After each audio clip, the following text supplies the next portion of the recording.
Halo, Assalamualaikum warahmatullahi wabarakatuh. Kembali bersama saya David Fernanda di channel YouTube saya Cilela Eits. Oke, kali ini saya akan memberikan edisi khusus, yaitu bagaimana cerita dan pengalaman saya mulai dari awal tes sampai saya menjadi sekarang ini sebagai pegawai Kementerian Hukum dan Hak Asasi Manusia. Oke, simak video selengkapnya berikut ini.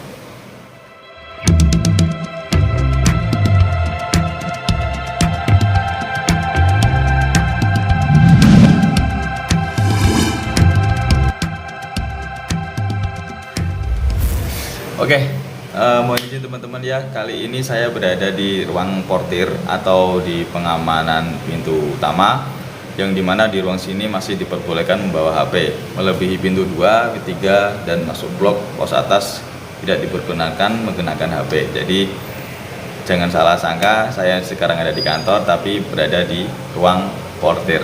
Oke, jadi saya dulu itu bekerja di sebuah perusahaan swasta percetakan, termasuk terbesar di Asia Tenggara teman-teman ya, PT Pura Barutama. Saya sudah 4 tahun kerja di sana. Awal saya mendaftar itu dulunya tidak sengaja teman-teman. Saya tidak ada niatan dan tidak ada cita-cita untuk masuk ke Kementerian Hukum. Beneran, serius. Ya itulah namanya jalan manusia teman-teman ya. Dulu itu saya hanya diajak teman saya yang bernama Udin. Dia sahabat saya, dia teman gym saya juga ya. Saya diajak mendaftar, ayo bro bantu, ayo ikut meramaikan pendaftaran CPNS tahun 2017 ya. Jadi saat itu Kementerian Hukum dan Hak Asasi Manusia membuka banyak lowongan, banyak penerimaan CPNS. Total di Indonesia itu 14.000 teman-teman ya. Jadi gitu. Awal dulu itu saya daftar online sekitar tanggal, maaf teman-teman saya bawa contekan soalnya tanggal-tanggalnya saya kurang hafal teman-teman ya. Sekitar tanggal 20 sampai 25-an saya dibujuk oleh si Udin itu. Saya ya wis aku ikut daftar ke aja gitu. Ya udah, pendaftaran online didaftarkan sama dia. Lalu pengiriman berkas ya ke PO Box. Dulunya aku ikut yang jurusan SMA. Jadi pertama aku mengikuti tes ini diam-diam. Orang pabrik gak ada yang tahu. Aku selama tes itu mengambil cuti. Jadi benar-benar ketutup. Yang tahu saya, orang tua saya, dan teman saya si Udin itu tadi. Dan akhirnya pun saya mengirim berbagai syarat. Saya lupa syaratnya, KTP, ijazah itulah, ke PO Box di Semarang teman-teman ya. Tanggal 5 September 2017 itu pengumuman seleksi administrasi. Jadi administrasi yang udah lengkap, kita mendapat pengumuman siapa-siapa saja yang lolos dalam tahap pertama, yaitu pengiriman berkas. Setelah itu sekitar tanggal 11 sampai 16 saya lupa. Di jadwal sih tertulis 11 sampai 16, tapi saya lupa. Dulu saya itu mendapat email dari Kemenkumham ya, untuk melakukan pengukuran tinggi badan, berat badan, dan pencocokan berkas serta pengambilan kartu tes untuk SKD teman-teman ya. Tanggal 26 September kalau tidak salah 2017 itu saya melakukan tes SKD ya, seleksi kompetensi dasar, yang tesnya itu mengikuti CAT, Komputer Assist Test. Saya berangkat dari Kudus bersama 3 teman saya, yaitu si Udin tadi, teman saya, terus Mas Bagus namanya, sama Mas Diki. Ya, pada hari itulah saya melakukan tes bersama teman-teman saya. Berbeda ruangan, kalau tidak salah itu dulu di Udinus ya, Udinus Semarang, kita melakukan tes CAT. Beda ruangan dan kita langsung mendapatkan hasil di layar monitor komputer tersebut. Dan sedihnya teman-teman yang berangkatnya bareng saya tadi kurang beruntung. Jadi hanya saya dari ke-4 orang yang berangkat tadi, hanya saya yang lulus. Dan banyak juga teman-teman yang langsung gugur di tes CAT tersebut dari daerah lain. Jadi banyak yang gagal di tes CAT teman-teman ya. Karena apa? Nilainya langsung keluar, lulus atau enggaknya itu langsung keluar gitu teman-teman. Lalu bagaimana mereka bisa gagal? Jadi gini, CAT Computer Assist Test itu tadi memiliki 3 poin besar ya, dan tiap poinnya itu memiliki passing grade-nya masing-masing. Kalau sekarang KKM ya teman-teman ya. Bentar, aku mau nyontek dulu. 3 poin tersebut yaitu TKP, tes karakteristik pribadi, TIU, tes intelijensia umum, dan TWK, tes wawasan kebangsaan. Dan masing-masing dari poin itu memiliki passing grade teman-teman ya. Untuk TKP-nya 143 poin, TIU-nya 80 poin, dan TWK 75 poin. Ketiga-tiganya harus di atas passing grade-nya itu tadi agar bisa lulus teman-teman ya. Dulu nilai saya 365 poin dari maksimal nilai 500 poin teman-teman ya. Untuk sedikit bocoran teman-teman ya. Untuk TKP karakteristik pribadi itu lebih ke psiko kita, pertanyaan menjebak aslinya itu teman-teman ya. Pertanyaan dari jawaban A, B, C, D itu semuanya baik, tapi pilihlah yang paling baik dari A, B, C, D. Jangan jadi orang jujur ketika tes itu kuncinya. Untuk tes TIU, tes intelijensia umum, itu lebih ke wawasan kita, lebih ke umum teman-teman ya. Untuk bahasa, ada matematika juga. Selanjutnya adalah TWK, tes wawasan kebangsaan. Itu lebih ke pendidikan kewarganegaraan, PKN ya kalau di SMA, sama sejarah. Pasal-pasal juga ada. Jadi silahkan belajar mulai dari sekarang untuk persiapan tahun depan. Jika masih ada CAT teman-teman ya, persiapkan. Dan sepertinya mulai tahun 2014 sudah ada CAT dan akan selalu dipakai untuk tahun-tahun berikutnya. Karena apa? Karena CAT itu tidak bisa di gratifikasi, disogok ataupun apa. Kita benar-benar mengadu nasib di CAT dulu. Setelah kita lulus CAT, baru kita bisa melewati tes-tes selanjutnya teman-teman ya. Oh ya teman-teman, saya memberikan saran ya. Silahkan untuk latihan soal bisa di-download di Play Store teman-teman ya. Bisa dicari aja, ketikan CAT gitu. CAT Kementerian Hukum dan Asasi Manusia, Kemenkumham ya. Jadi di dalam situ udah terdapat soal, jawaban plus pembahasannya. Jadi kita di situ pun ada pretestnya. Jadi kita bisa mengukur kemampuan kita. Jadi silahkan di-download untuk belajar teman-teman ya. Ya lanjut. Setelah semua dari 25 September sampai 3 Oktober teman-teman ya, itu terjadwal CAT di seluruh Indonesia. Jadi semua tes, semua hasil sudah dirangkum jadi satu, sudah di passing grade kan. Pada tanggal 4 Oktober kita diberikan pengumuman via email teman-teman dulu ya. Siapa-siapa saja yang lulus dan berhak untuk mengikuti tes SKB, seleksi kompetensi bidang. Ya kurang lebih seminggu teman-teman ya. Dari saya menerima email kelulusan CAT ke email jadwal saya mengikuti ujian SKB, seleksi kompetensi bidang. Tanggal 9 Oktober tepatnya ya. Jadi saya mendapat pengumuman saya harus mengikuti kesamaptaan. SKB itu kalau di Kementerian Hukum dan Asasi Manusia berisikan kesamaptaan. Persisnya tanggal 25 Oktober saya mengikuti tes samapta. Ya. Disinilah fisik kita dipertanyakan. Ya. Di sini alhamdulillah saya mengenal fitness terlebih dahulu. Jadi untuk kesamaptaan saya benar-benar agak ringan teman-teman ya. Jadi silahkan bagi yang sudah lulus CAT tahun 2019 kemarin yang akan mengikuti SKB silahkan melatih fisiknya dari sekarang. Push up, pull up, sit up, shuttle run, dan lari. Kalau lari tidak bisa dibohongi teman-teman ya, kita harus melatihnya bertahap.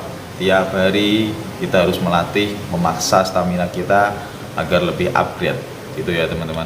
Ya, untuk pengalaman saya sendiri teman-teman ya, karena saya itu orang fitness yang tiap harinya fitness tapi jarang kardio ya, saya agak keberatan, agak berat di larinya.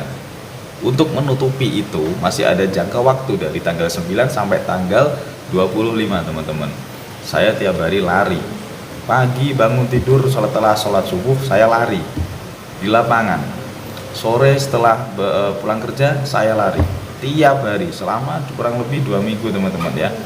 Itu saya memacu adrenalin dan memacu stamina saya, nafas saya. Agar apa? Agar tidak ngos-ngosan dan kuat mendapat nilai yang baik di lari.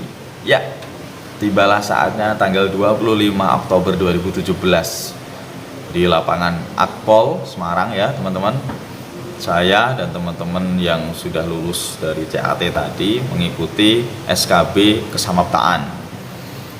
Dan di situ kurang lebih pada hari itu 500 orang ya, kurang lebih 500 orang. Dan tiap kita dibagi berbagai sesi, ada sesi pagi, sesi siang ya. Saya dulu pas jam 10 pagi baru dapat giliran lari teman-teman ya.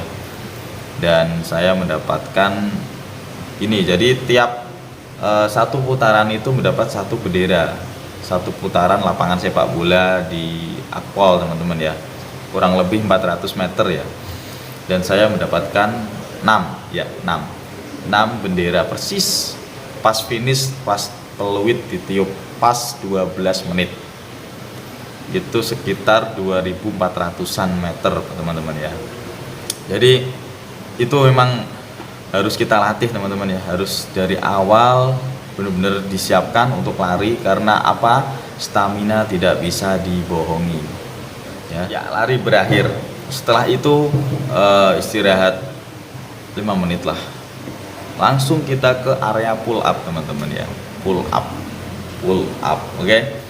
Jadi pull up itu saya kuat 21 dalam waktu 1 menit teman-teman. Itu semua berkat latihan gym. Garis bawahi, semua berkat latihan gym, titik. Jadi silahkan teman-teman, ini mumpung masih ada corona, masih ada kesempatan panjang sekali untuk mempersiapkan SKB tahun ini yang rencananya mungkin akhir tahun 2020 teman-teman ya. Silahkan dipersiapkan untuk fisiknya bagi yang teman-teman berjuang SKB tahun ini. Semoga lancar teman-teman ya. Oke, selanjutnya push up. Push up saya rasa tiap orang kuat, saya rasa ya, karena barengan saya kemarin itu banyak yang kuat, banyak juga hasilnya. Dikasih waktu 1 menit saya mendapat 55. Kunci dari pull up dan push up itu sama-sama di kekuatan lengan, sama-sama kekuatan lengan ya teman-teman ya. Untuk pull up usahakan bicepnya harus kuat, otot punggungnya harus kuat. Jadi ketika dia menarik ke atas, otot bicep dan otot punggung itu sudah terbiasa untuk mengangkat badan kita gitu. Kalau push up kebalikannya, lebih ke otot tricep, dia menahan badan kita ke bawah, otot tricep dan otot dada teman-teman ya. Jadi silahkan bagi yang persiapan SKB, saya sarankan untuk melatih otot punggung dan otot dada. Saya akan menyediakan link di bawah sini, silahkan menuju ke gym terdekat dan dilatih mulai dari sekarang. Lari, latihan dada dan latihan punggung. Selanjutnya yaitu sit up teman-teman ya. Nah, kalau sit up kita nggak asing pasti ya, melatih perut kita. Saya kuat 55 juga dalam waktu 1 menit. Jadi silahkan bagi yang agak berlemak perutnya atau gendut, silahkan mulai sekarang diet. Saran saya gitu, diet. Agar apa? Agar pull up-nya lebih ringan dia. Ketika banyak lemak yang mengumpul di perut, itu akan lebih mempersulit dan memperberat ketika kita sit up, teman-teman ya. Oke, selanjutnya yaitu shuttle run, teman-teman ya, yaitu lari membentuk angka 8. Dan di sini kalian harus memacu kegesitan kaki kalian secepat-cepatnya selama 3 kali putaran. Set set set. Dulu saya mendapatkan lari 3 kali putaran itu sebanyak 12 detik. 12 detik lebih berapa gitu, lupa aku. Ya itu tadi teman-teman ya. Jadi persiapkan fisik kalian mulai dari sekarang. Apalagi ini musim corona, ya ini musibah, tapi jangan dijadikan malas-malasan. Jadikan itu sebagai apa ya? Sebagai waktu untuk memacu diri kita agar lebih upgrade, lebih strong di fisiknya. Karena apa? Kemarin yang sudah menjalankan CAT 2019 ya, teman-teman CPNS 2019, silahkan mengupgrade mulai dari sekarang. Persiapkan larinya pertama. Lari itu tidak bisa dibohongin, stamina tidak bisa dibohongin teman-teman ya. Kedua, pull up. Itu yang sering sekali teman-teman berat. Karena seangkatan saya banyak yang tidak kuat mengangkat diri mereka. Pull up ya. Selanjutnya adalah push up. Kalau push up hampir semua orang kuat lah. Sit up, usahakan lemak di perut dikurangi mulai sekarang. Karena apa? Ketika perut gendut, perut berisi, lari pun berat, pull up pun berat, sit up pun sulit. Jadi kuncinya di lemak ya. Mulai sekarang silakan diet dan latihan yang keras. Selanjutnya shuttle run lebih ke kegesitan kita ya teman-teman ya. Usahakan emang kita harus berlatih dari lari itu tadi. Oke, semoga sukses buat teman-teman yang menjalankan Samapta besok. Oke, setelah Samapta sekitar tanggal 30 Oktober sampai tanggal 2 November, saya lupa pastinya tanggal berapa, itu ada tes satu lagi sama-sama SKB, yaitu PFK, pengamatan fisik dan keterampilan. Ya, di situ kita akan dibuka baju dan celananya, kita dicek ada bekas tato dan tindik atau tidak di badan kita. Itu pengamatan fisiknya dan keterampilan. Jadi untuk pengamatan keterampilan kita lebih ke wawancara dengan pejabat-pejabat Kementerian Hukum dan Hak Asasi Manusia. Kita dites, diwawancarai berbagai pertanyaan. Seingat saya, ini sebagai bocoran yang harus teman-teman persiapkan ketika ada pertanyaan seperti ini. Kenapa kamu mengikuti tes Kemenkumham? Itu pasti ditanyakan. Teman-teman saya juga banyak yang ditanyai pertanyaan seperti itu. Kedua, siapa Menteri Kemenkumham? Ketiga, lebih ke kepribadian kita sih, lulusan mana, rumahnya mana. Keempat, apa yang kamu bisa, apa keahlianmu, apa hobimu. Dulu saya mempunyai keahlian silat dan PBB teman-teman ya. Oh iya, jangan lupa sertakan sertifikat dan tanda anggota ketika kalian mengikuti PFK teman-teman ya, ketika wawancara. Jadi itu yang membuktikan bahwa kalian benar-benar mempunyai keahlian dalam hal tersebut. Seperti saya silat, saya mempunyai tanda anggota. Terus PBB saya mempunyai piagam-piagam waktu SMA teman-teman ya. Dan hasilnya saya di tes PFK mendapatkan nilai poin 89 teman-teman ya. Jadi 89% dari 100%. Oh ya teman-teman, untuk di tes PFK usahakan ketika wawancara jawablah secara singkat, jelas, padat, dan tegas ya. Jangan mubat-mubet, jangan mutar-muter, jawabannya langsung tutup poin aja teman-teman ya. Gimana kamu sekolah? SMA? SMA berapa, SMA mana gitu, yang tegas ya, karena ketegasan itu ada nilai plusnya gitu. Oke, itulah SKB teman-teman ya, seleksi kompetensi bidang, ada Samapta dan PFK. Jadi untuk Samapta itu nilainya 70%, 40% di lari, 30% di pull up, sit up, push up dan shuttle run. Lalu selanjutnya adalah 30% dari PFK. Itu ya teman-teman ya. Jadi total 100%. Usahakan carilah nilai yang sebanyak-banyaknya di lari. Gitu. Di lari usahakan paksa diri kalian. Anggap aja itu lari terakhirmu. Untuk tes yang lain tetap fokus. Semoga lancar teman-teman ya. Cari nilai yang sebanyak-banyaknya, karena nilai itu menentukan kelulusan kalian. Ya, semua tes sudah dilakoni dari SKD dan SKB, CAT, Samapta, PFK, semuanya sudah mempunyai nilai. Dan akhirnya tanggal 9 November 2017 kita menunggu sesuatu yang dinanti-nanti. Hasil kelulusan. Ya, hasil kelulusan di Jawa Tengah itu melebihi dari passing grade, melebihi dari jumlah yang dibutuhkan. Jateng gayeng, luar biasa teman-teman ya. Jadi banyak teman-teman kita, teman-teman satu angkatan saya yang lolos tapi tidak masuk dalam passing grade, tidak masuk dalam jumlah yang dibutuhkan, mereka gagal. Jadi persiapkan benar-benar sematang-matangnya untuk tes CAT. Itu nilai paling penting ya, karena sebelum kalian lolos CAT tidak bisa mengikuti tes selanjutnya. Selanjutnya SKB, carilah nilai sebanyak-banyaknya. Lari, push up, sit up, pull up, shuttle run, cari yang banyak. Usahakan maksimalkan, anggap itu hari terakhir kalian. Jadi lakukan sampai berdarah-darah. Oke, kalau PFK tunjukkan keahlian kalian. Berikan keyakinan pada tim penguji bahwa kalian pantas untuk bekerja di Kementerian Hukum dan Hak Asasi Manusia.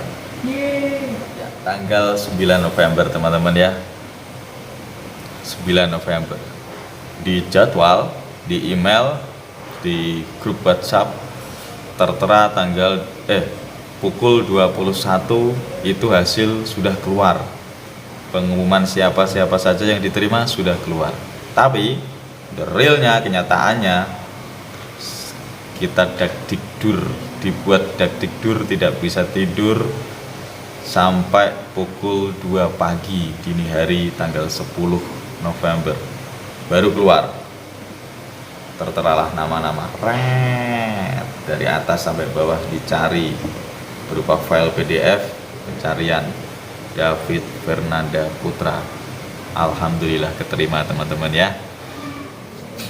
Dan setelah itu tanggal 13 sampai 16 November teman-teman ya, kita dikasih waktu, kita menuju ke Kanwil untuk mengumpulkan berkas-berkas asli kita, mulai dari ijazah, KTP, lalu SKCK, surat kesehatan, surat keterangan sehat, dan surat bebas narkoba yang dibuatnya itu di RSUD setempat teman-teman ya. Jadi itulah akhir perjalanan tes CPNS Kementerian Hukum dan Hak Asasi Manusia. Tapi perjalanan di Kementerian Hukum dan Hak Asasi Manusia barulah dimulai pada hari ini. Dan ini tadi itu khusus pendaftar menggunakan ijazah SMA teman-teman ya, D3 dan SMA setara itu. Jadi untuk S1 beda lagi tesnya. Tesnya ada di Jakarta kala itu. Jakarta, terus Jogja, dan mereka masuknya langsung ke golongan 3A. Sedangkan kita untuk yang menggunakan ijazah SMA masuknya ke golongan 2A. Oke, mungkin cukup itu dari saya teman-teman ya. Untuk teman-teman saya angkatan 2017 yang belum berhasil kala itu, silahkan mencoba kembali dan semoga keterima. Untuk teman-teman yang 2018, 2019 ataupun 2020 besok yang akan mengikuti tes, silahkan persiapkan sebaik mungkin pengalaman, wawasan, fisik, mental, dan semuanya, karena itu yang dibutuhkan untuk menjadi seorang ASN teman-teman ya. Oke, terima kasih. Assalamualaikum warahmatullahi wabarakatuh. Cilela, hormat aja. Oke, bye.